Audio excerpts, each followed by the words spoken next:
O Mistério do Áureo Florescer, por Samael Aun Weor. Seu link. Mais seu comentário. Mais sua inscrição. Mais seu compartilhamento. Faz esse conteúdo crescer. Nossa imensa gratidão. Traição. Um a um, com outro, de tantos entre muitos, sobressai entre as 3 imundas bocas desse vil gusano que atravessa o coração do mundo, Judas, Brutus e Cassius.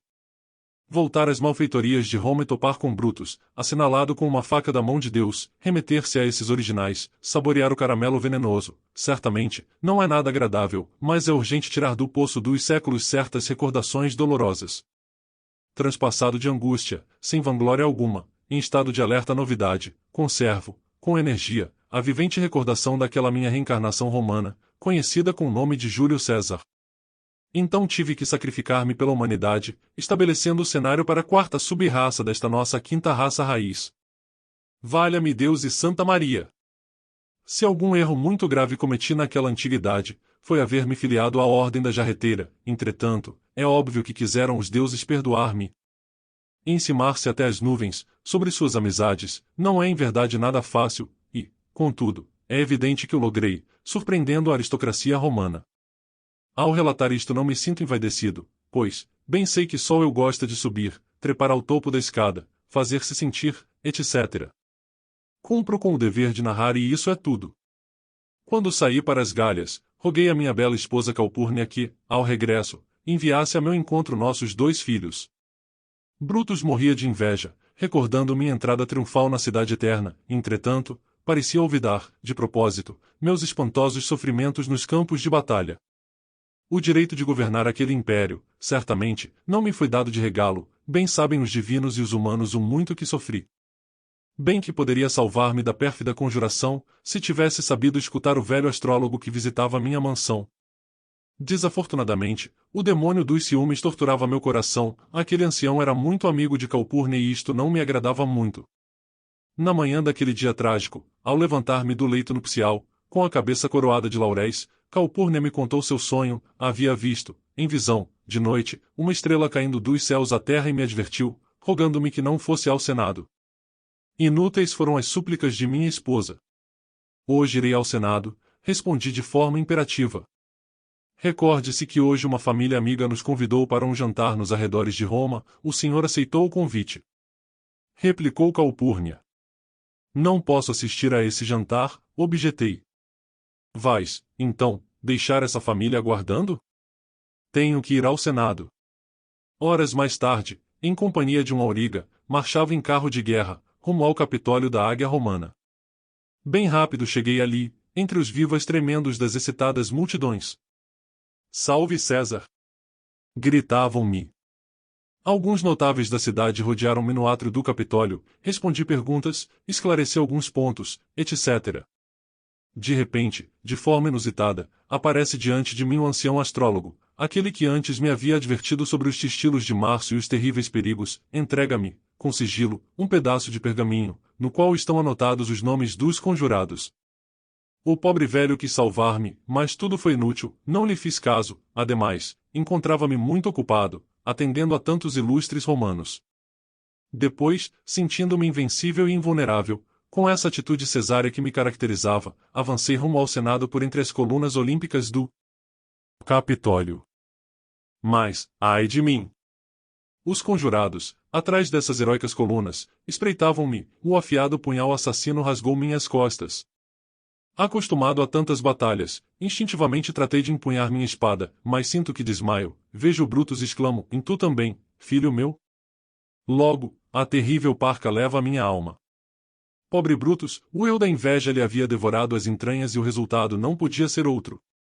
2 reencarnações mais tive na Roma Augusta dos Césares, e, logo, muitas variadas existências com um magnífico karma, na Europa, durante a Idade Média e o Renascimento. Em tempos do terrível inquisidor Tomás de Torquemada, eu me reencarnei na Espanha, e este é outro relato muito interessante. Falar sobre o citado inquisidor e o Santo Ofício, certamente não resulta muito agradável, porém, isso é agora conveniente. Eu fui, então, um marquês muito célebre que, por desgraça, teve que se pôr em contato com aquele execrável inquisidor, tão perverso como aquele outro chamado Juan de Arbuses. Naquele tempo, eu reencontrei o traidor Brutus, reincorporado em novo organismo humano. Que conde tão incisivo, mordaz e irônico! Boa burla fazia da minha pessoa. Que insultos!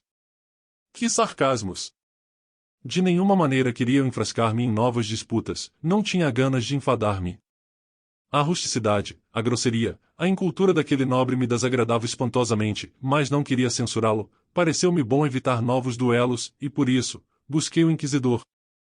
Qualquer dia desses tantos, bem de manhã, dirigi-me ao Palácio da Inquisição, devia buscar solução inteligente ao meu mencionado problema. Ó senhor Marquês! Que milagre ver o senhor por aqui! Em que posso servi-lo? Assim contestou a minha saudação o monge que estava sempre à porta do palácio, onde funcionava o santo ofício. Muitas graças, sua reverência, disse. Venho pedir-lhe uma audiência com o senhor inquisidor. Hoje é um dia de muitas visitas, senhor Marquês, porém, tratando-se do senhor, vou imediatamente diligenciar sua audiência.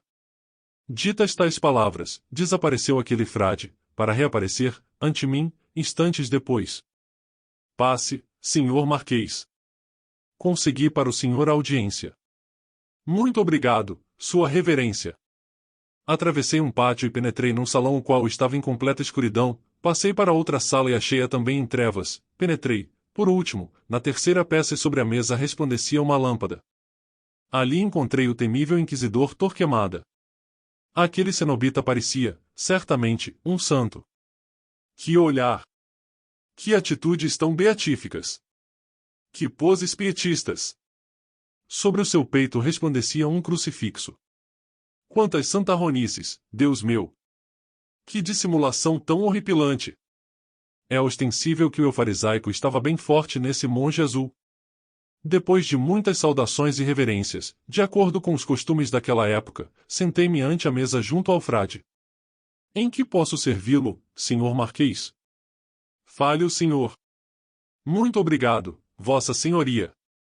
Sucede que o conde fulano de tal tem feito a minha vida impossível, insultando-me por inveja, ironizando-me, caluniando-me, etc. Oh! Não se preocupe o senhor por isso, senhor Marquês, já contra esse conde temos aqui muitas queixas. Imediatamente darei ordens para que o capturem. Encerrá-lo-emos na torre de martírio. Arrancar-lhe-emos as unhas das mãos e dos pés e lhe poremos, nos dedos, chumbo derretido para torturá-lo, depois queimaremos suas plantas com carvões acesos, e, por último, o queimaremos vivo na fogueira. Porém, por Deus! Ter-se tornado louco esse monge? Jamais pensei ir tão longe, só buscava na casa inquisitorial uma admoestação cristã para esse conde, no qual se haviam reincorporado aqueles valores que outrora estiveram metidos na personalidade de Brutus. Aquele monge azul, sentado ante a mesa sacra, com esse rosto de penitente anacoreta, em atitude pietista e o Cristo colocado no pescoço. Aquela singular figura beatífica, tão devota e cruel, tão doce e bárbara, tão santarrona e perversa. Aquele malvado com pele de ovelha despertou, no interior de minha consciência, um não sei que, senti que aquilo que tenho de Bodhisattva se sublevava, protestava, gemia. Uma tempestade íntima havia instalado em mim mesmo, o raio, o trovão não demorou em aparecer e então. Ó Deus! Sucedeu o que tinha que suceder. É o senhor um perverso, lhe disse. Eu não vim pedir-lhe que queime vivo a ninguém, só vim solicitar-lhe uma admoestação para esse nobre, o senhor é um assassino. Por isso é que não pertenço à sua seita, etc, etc, etc. Ah! Agora temos essa, senhor Marquês? Enfurecido o prelado fez ressonar, com veemência, uma sonora campainha e então, como por encanto, apareceram no recinto uns quantos cavaleiros armados até os dentes. Prendei a este! Exclamou o abade. Um momento. Respeitai as regras da cavalaria, recordai que estamos entre cavaleiros, não tenho espada. Dai-me uma e me baterei com cada um de vós. Um desses varões, fiel ao código da cavalaria, entregou-me uma espada e logo. Saltei sobre ele como um leão, não era em vão que eu tinha fama de ser um grande espadachim. Esses eram meus tempos de Bodhisattva caído. Como vão no ar os flocos de neve congelada ao sopro do etéreo boreal, espargiam-se, dentro daquele recinto inquisitorial, as fortes e resplandecentes armaduras, os escudos convexos, as couraças duras e as lanças de freixo.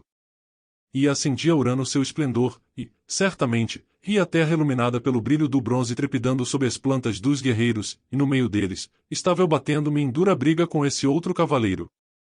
Como se destroça a ligeira nave, quando a água do mar, inflada pelos ventos que sopram com veemência desde as nuvens, a assomete, cobrindo-a por completo de espuma, enquanto o ar faz gemer a vela, assustando os marinheiros com a morte próxima. Assim, o temor destroçava, em seus peitos, o coração daqueles cavaleiros que contemplavam a batalha. Obviamente, eu era vitorioso entre o estrondoso chocar dos aços e só faltava usar a minha melhor estocada para pôr fora de combate aquele guerreiro. Espantados os senhores ante a proximidade inevitável da terrível parca soberana, olvidaram-se de todas as regras cavaleirescas, e então, em grupo me atacaram. Isso, sim, não o aguardava. Foi grave, para mim, ter que defender-me de todo aquele grupo bem armado. Tive que pelejar até ficar exausto, extenuado, vencido, pois eles eram muitos. O que sucedeu depois é bem fácil adivinhar. Fui queimado vivo na fogueira, em pleno pátio do Palácio da Inquisição. Amarrado a um poste desapiedado, sobre a lenha verde que ardia com fogo lento, senti dores impossíveis de descrever com palavras, então vi como minhas pobres carnes incineradas se desprendiam, caindo entre as chamas. Entretanto, a dor humana, por muito grave que seja, tem, também, um limite bem definido, além do qual existe felicidade. Não é, pois, de estranhar que por fim experimentasse certa dita, senti sobre mim algo muito agradável, como se uma chuva refrescante e benfeitora estivesse caindo do céu. Ocorreu-me dar um passo. Quão suave o senti! Saí daquele palácio caminhando devagarinho, devagarinho, não pesava nada, estava já desencarnado. Assim foi como vim a morrer durante aquela época espantosa da Santa Inquisição. O arcano 14 do livro de ouro, ó Tarô, nos ensina como a água da vida passa de uma ânfora a outra. Não é, pois, de estranhar que, depois daquela borrascosa reencarnação, com tantos títulos de nobreza que de nada me valeram ante o terrível inquisidor Tomás de Torquemada, voltasse a tomar corpo físico. Então me chamei Simão Bleler e andei pela Nova Espanha. Não é meu propósito falar, no presente capítulo, sobre essa minha nova vida, nem sobre a minha anterior existência no México porfirista de antanho, só quero referir-me, agora, à minha atual reencarnação. O nêmesis da vida teve que me pôr, novamente, em contato com esses valores que outrora estiveram reincorporados na personalidade de Brutus. Eu permiti a certo cavalheiro, retorno de tais valores, fazer algum labor no templo. Muitas pessoas o escutaram e até parecia muito cheio de sinceridade, falava sobre gnose e as gentes o aplaudiam. Mas, de repente, algo inusitado sucede, um dia qualquer entra no santuário com atitudes agressivas. Soa. Troveja. Relampeja. Converte-se num insultador, eu me limito, então, a perdoar e bendizer, logo se retira ameaçando. Aquele ego havia voltado às suas antigas andanças, outra vez suas conhecidas calúnias e ameaças. Tais despropósitos e mentiras inflamantes tinham, no fundo, certos sonhos sem tom nem som, nos quais me via por caminhos muito escuros, cometendo infindáveis delitos. Resulta palmário e manifesto que aquele espírito perverso que ele via em seus sonhos absurdos, era um eu criado por ele mesmo desde a antiga Roma. Tal eu de Brutus assumia, sob seus impulsos infraconscientes, minha própria forma e figura. Não é demais comentar que algum desses seus outros eus, assumindo certa forma Jesus-cristiana, encomendara-lhe a missão de assassinar-me, assim o manifestou na praça pública. Para libertar-me de tão ancestral inimigo, foi necessário pôr o caso em mãos de Anubis, o chefe dos senhores do Karma. Desde então, Brutus se afastou de mim, faz muito tempo que não o vejo neste mundo físico. Do dito sobre Brutus e suas visões sonhadoras, conclui-se que ninguém, em verdade, pode converter-se em investigador competente da vida nos mundos superiores, enquanto não tenha dissolvido o eu psicológico e todos os elementos subjetivos que condicionam as percepções. Ingrato a seus benfeitores, com muito trabalho de cavalheiro, sem dúvida, Brutus aceitou a gnose e o Sahaja Maituna. Sem inibir-se no conhecimento de uma causa, mas dando as costas ao guru, a mestre, trabalhou na frágua acesa de Vulcano inutilmente, porque Devi Kundalini não premia jamais a traição. Ainda que se trabalhe muito seriamente com o sexo yoga, a serpente ígnea de nossos mágicos poderes jamais subiria pela espinha dorsal dos traidores, assassinos, adúlteros, violadores e perversos. Devi Kundalini nunca se converteria em cúmplice do delito, o fogo sagrado acende de acordo com os méritos do coração. Magia sexual é fundamental, porém, sem santidade não são possíveis os triunfos espirituais. Brutus pensou em um Kundalini mecânico e se equivocou lamentavelmente, a divina mãe é muito exigente. Para o indigno todas as portas estão fechadas, menos uma, a do arrependimento. Desafortunadamente, Brutus não quis golpear nessa porta e o fogo sagrado, em vez de subir por seu canal medular, precipitou-se desde o cóccix, convertendo-se no abominável órgão kundartiguador, a cauda de Satã. Uma noite estrelada, conversando nos mundos superiores, com meu grande amigo, o resplandecente anjo Adonai, que agora tem corpo físico, tive que receber uma notícia extraordinária. Fulano de tal, ó Brutus, disse o anjo, despertou no mal e para o mal. Isto comprovei alguns dias depois, ao encontrá-lo nos mundos superiores. Concluiremos o presente capítulo com aquelas palavras que escutara, em êxtase, Daniel, o profeta eterno, e que se referem aos tempos do fim. E muitos dos que dormem no pó da terra serão despertados, uns, para a vida eterna e outros, para a vergonha e confusão perpétua. Os entendidos resplandecerão como o resplendor do firmamento, e os que ensinam a justiça à multidão, como as estrelas na perpétua eternidade.